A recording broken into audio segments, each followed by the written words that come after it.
So my first question for the panel, it's the end of mating season. So we just got off like the big holiday crush. Valentine's Day is coming up. So people really don't want to commit to like roses, flowers, chocolates a whole day, sending a wrong impression if they're not really there. So I figured February 15th is when he calls again. Is when he starts calling again.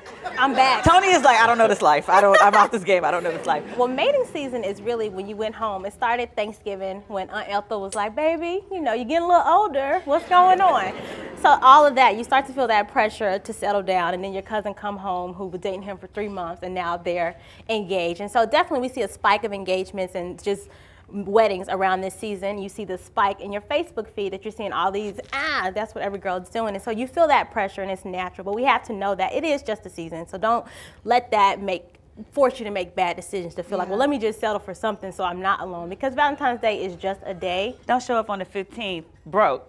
Trying to, Exactly. They call 15th the side piece holiday. So if he is showing up, that that could have been you thought it was your man. You thought that was something else. I get 14th for dinner for me. I don't want lunches. I don't want breakfast. Tony, weigh in here because we're talking. What I would say about the cuffing season is if he's a guy from the past, that's when you never want to hit the rewind button. Now, if it's a new guy, this is a good time because you're in the gym, you're working out, you're feeling good. Guys are doing the same thing, getting ready for the summer months. So this is when you can meet a really good new man. You never hit the rewind button on life. So I wouldn't give a past or ex-boyfriend a chance in this season. I'm not really a big fan of going back anyway, just in general. It sounds good, but sometimes it doesn't feel like the past. It sometimes just feels familiar. And that's where a lot of times we do get in trouble when it comes to, let's talk about it, STDs, because the fact is he is familiar, but the truth is he's actually like a new guy who you haven't dated, because while we weren't together, he's probably been with other people. So it sometimes can be harder to ask someone who you've already might have gotten tested with, but every time he comes back, you have to treat it like it's a new relationship. So you have to kind of have those conversations all over again. And I'm telling y'all a secret about this now.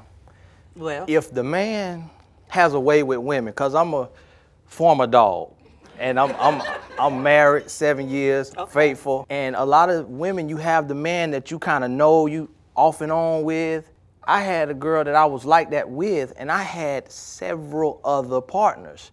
And the way men work today, we literally will sleep unprotected with a woman in the morning, a woman in the afternoon, and a woman at night. And none of the women know that they were one of 3 that day. So y'all gotta think about that now. We have to, as sisters, as women, force these guys to treat us right. Raise the bar. And that's the thing, y'all ain't worried about each other. You can't be okay being the other woman.